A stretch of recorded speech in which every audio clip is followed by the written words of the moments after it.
Доброе время суток. Видео снимается для Сергея Соколова и группы экспертов артиллерийского снаряжения. Значит, по ножкам берега, как известно, вот у нас ножки для берега, для печей берега выпускают такого образца. У них размер 20 на 20, алюминиевый профиль, имеющий два отверстия вверху и внизу на 10 миллиметров. Длина, соответственно, по верхней точке у них 260 миллиметров. Значит, что мне не понравилось сразу после первого похода. Здесь вот видно точки соприкосновения барашка, болтика, который закрепляет ножки к печке. То есть мы не можем регулировать при тех условиях, когда у нас грунт неровный, мы не можем регулировать саму печь, чтобы она стояла ровно. То есть вот этих 2 сантиметров не хватает для регулировки печи. Поэтому было принято решение искать вариант, чтобы иметь какую-то регулировку по этим ножкам. Зашел в Хозмаг, увидел такой профиль. У него 25 на 25, алюминиевый профиль. Внутренний диаметр у него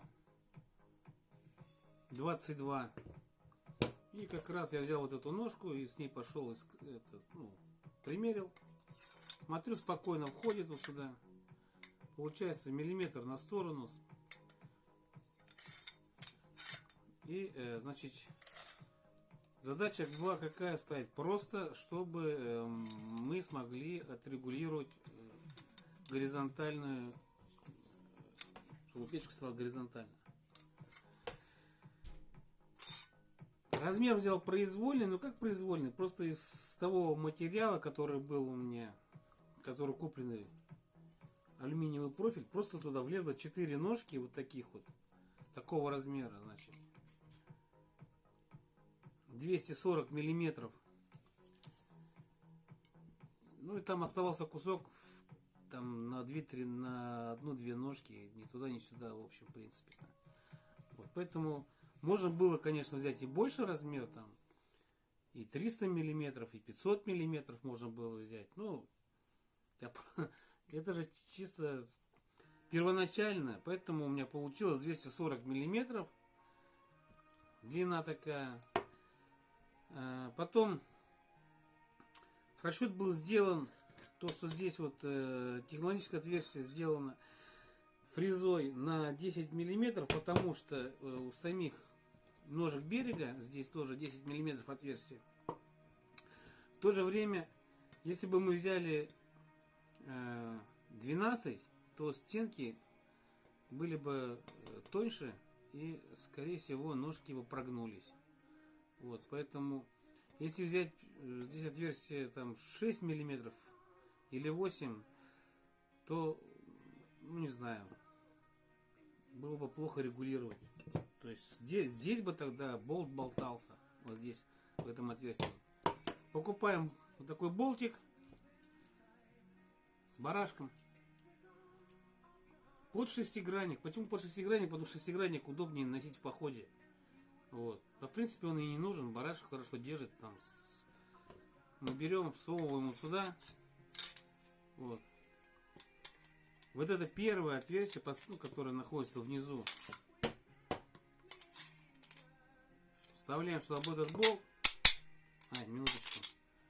С шайбой. То есть шайба держит в основном задачу. Все. Сюда еще одну шайбу. И закручиваем. Ну и все, это прекрасно, очень прекрасно держит нагрузку. В 16 килограмм я загружал печку. И оно простояло всю ночь, даже на миллиметр не сдвинулось. Но это очень удобно. Ребят, это очень удобно, когда ты можешь регулировать по высоте саму печку, чтобы у вас печка стояла ровно на поверхности. Если даже вы подняли максимально сюда печь, то смотрите, вот здесь остается отверстие для того, чтобы сами ножки не нагревались. И все. То есть, в принципе, вот так вот. В таком оно транспортном положении находится. Не так уж и больше стало, как бы самой печки, вернее самой ножки, стандартные ножки, которые пускает берег. Так, и все. В принципе. Вот видите, сама ножка, она вот так вот удлинилась, не все, не намножко всего. В транспортном положении. Так что она спокойно входит в трубу в один сегмент из дымоходов и так трансплантируется. Все. Ладно, всем как бы счастливо, удачи. Если что-то пишите, что-то непонятно, пишите в сообщениях. Всем пока.